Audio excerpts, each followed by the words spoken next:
Gonna do a quick video about the new Seiko 5 watch I just purchased. Got it in the mail only 2 days ago. It's a Seiko 5. Model number is SNKL41. And I got this because I just wanted a simple, affordable, dressy kind of watch I can, wear occasionally at work, at home.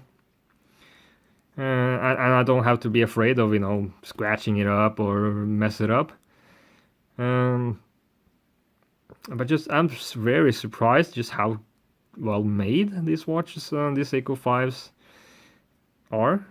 There are just hundreds of models of Seiko 5s. I mean, I personally prefer these, the basic dressy type of Seiko 5. That's my favorites. So I got this from Creation Watches for $78, I think it was. And for that kind of money, you're just getting an awesome watch. Of course, it does comes on a bracelet, which is the bracelet is one of the negatives about these Seiko 5 watches. Is these cheap folded bracelets with folded end links.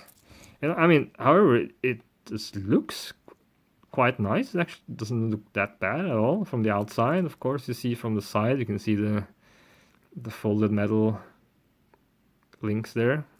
I don't like these bracelets. I think they're very uncomfortable. So I put it on a nice leather strap that I had lying around.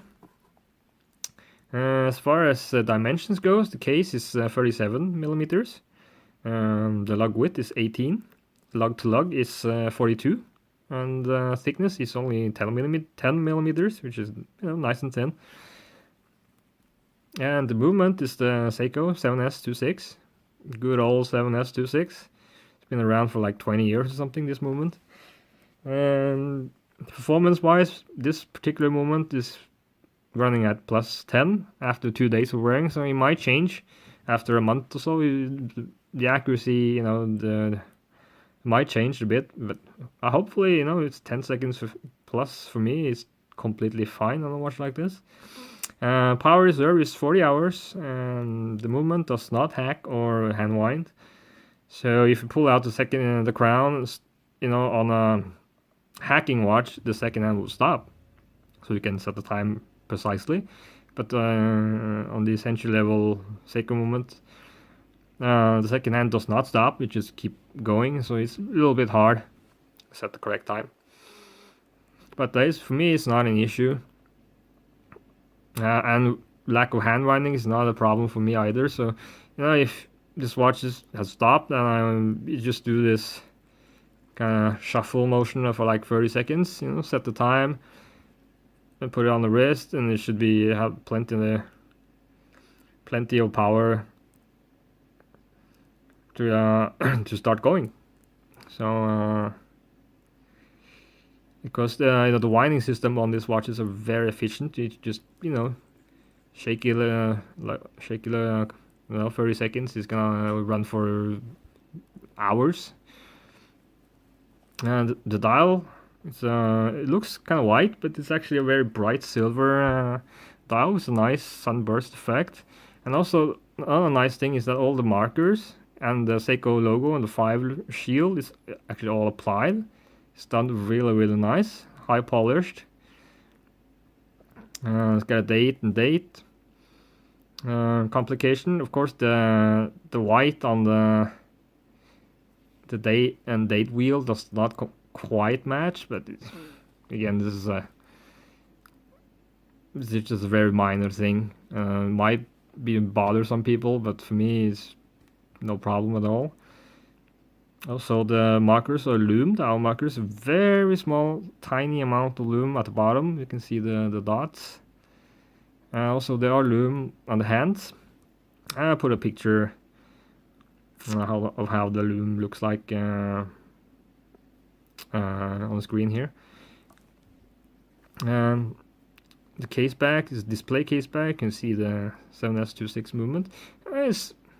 It's a very plain movement, no decoration. Of course, can't expect a highly decorated movement for less than $100. You know, it's cool especially if this is your new to mechanical watches, and this is your first watch. It's cool to have a nice display case back. You can see the inner workings of your movement, you know, like the rotor spinning around.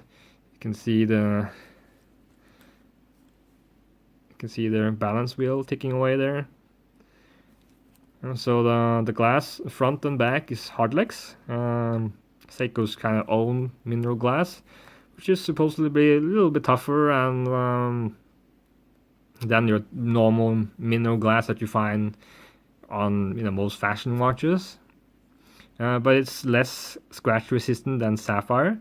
I personally have good experience with Hardlex. I haven't scratched. I've had my SKX009 for like 2 years now. It's no scratch on it. Wear it every day at work. Well, almost every day at work. You know, I just, you know, I think it's completely fine. There's no scratches on it at all. You can see this watch is not that much smaller than SKX. Obviously it's smaller, but you know, this is a 42 and this is a 37 millimeter. So I'm gonna put it on my wrist. And on my wrist it's only 15.2 centimeters, so you might get the impression that this watch is actually a lot bigger than it is, especially on camera. You know, in person it doesn't look that that big, but on camera it just always looks a lot bigger than it actually is. So, you know, if we have very small wrists, these Seiko 5s are just perfect. You know, nice and small, very comfortable to wear. It's not very thick. And I think these Seiko 5s are a great entry-level mechanical watches. Seiko, you know, the whole watch is in-house. In-house movement. I mean, for less than $100, you can't ask for more. You know, the finishing is also as good as it can be for a watch, you know, costing less than $100. The brushings and the polishing is done really nicely, in my opinion. And also the dial. You can get this watch with a blue dial, which is gorgeous. I've seen pictures of the blue sunburst dial. I love blue dials. So if I can find one, I would definitely buy the blue one as well. And there's also a black dial version, so if you prefer black instead of silver white.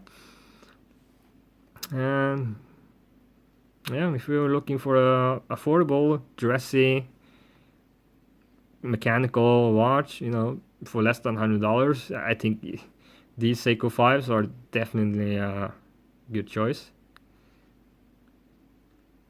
So here's my take on the Seiko 5 SNKL41.